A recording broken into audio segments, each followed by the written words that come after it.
Le temps. J'ai l'impression que j'ai 3 heures de plus par jour que ce que j'ai habituellement dans mes journées. Mais juste aussi le déplacement, on n'a pas à se déplacer énormément. La maison est juste à côté. On fait juste traverser le mini-champ, puis t'es prête à travailler. Fait que le temps, il y en a plus ici. Il y a quelque chose dans l'air. Je connaissais par toutes les autres personnes qui étaient passées, avant moi. En fait, c'est vraiment comme par Nadège Gréméa-Forget, Ève de Gary-Lamanque, Mathieu Beauséjour, Marc-Antoine Coffaneuf. En fait, c'est toutes des gens avec, qui sont passés par ici puis qui me l'ont vraiment, conseillé, là, qui étaient comme, ah, ça va t'aider. Puis, fait que c'est vraiment suite à leurs commentaires que j'ai fini par appliquer ici. Par rapport au studio, à l'atelier, bon, c'est sûr, moi je fais de la peinture. Comme j'habite à Montréal, il y a plusieurs ateliers disponibles. Puis, donc, comme je fais de la peinture à l'huile généralement, il y a des produits odorants, puis je travaille en grand format. Donc, j'ai déjà un atelier à Montréal.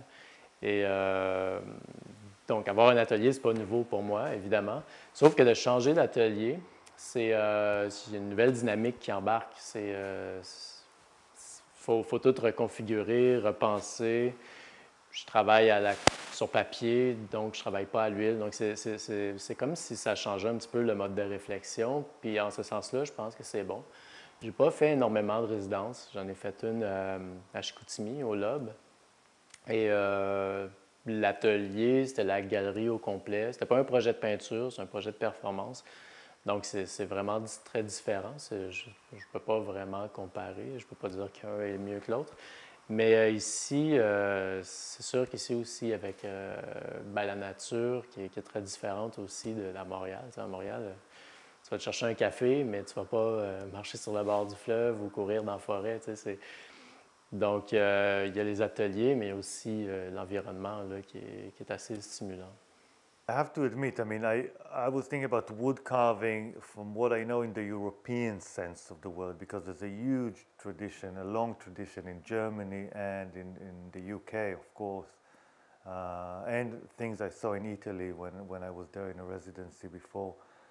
But I mean, it's such a great thing to know that Pierre is really interesting and has a lot of things to say about my work, and is a really kind of like giving me a lot of confidence. I mean, he's a really great person to speak to. You know, you can see that.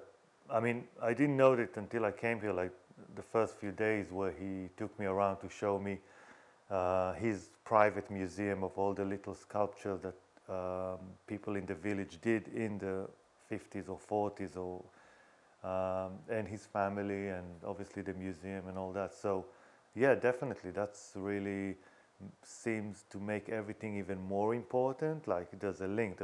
Suddenly the work I'm doing has a very specific context. Et Est Nord-Est, c'était l'occasion, du fait du cadre et de la situation à Saint-Jean-Port-Joli, de pouvoir expérimenter des choses à l'extérieur et de pouvoir commencer ces histoires de four et de cuisson. Et, voilà. Et ma bonne surprise a été de trouver de l'argile directement dans le Saint-Laurent, puisque je ne le savais pas à l'avance. Et qu'il se trouve que là, il y en a juste énormément qui se déposent à chaque marée, donc ça a été la bonne surprise. Puis j'étais au Chili, près du radiotélescope du désert d'Atacama.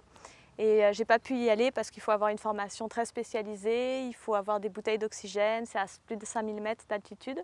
Donc j'avais envie pour autant de réaliser ce projet, d'essayer d'écouter le soleil qui est assez utopique. Et puis dans le cadre ici, je trouvais ça intéressant dans la relation au territoire, à l'espace, cette relation assez romantique.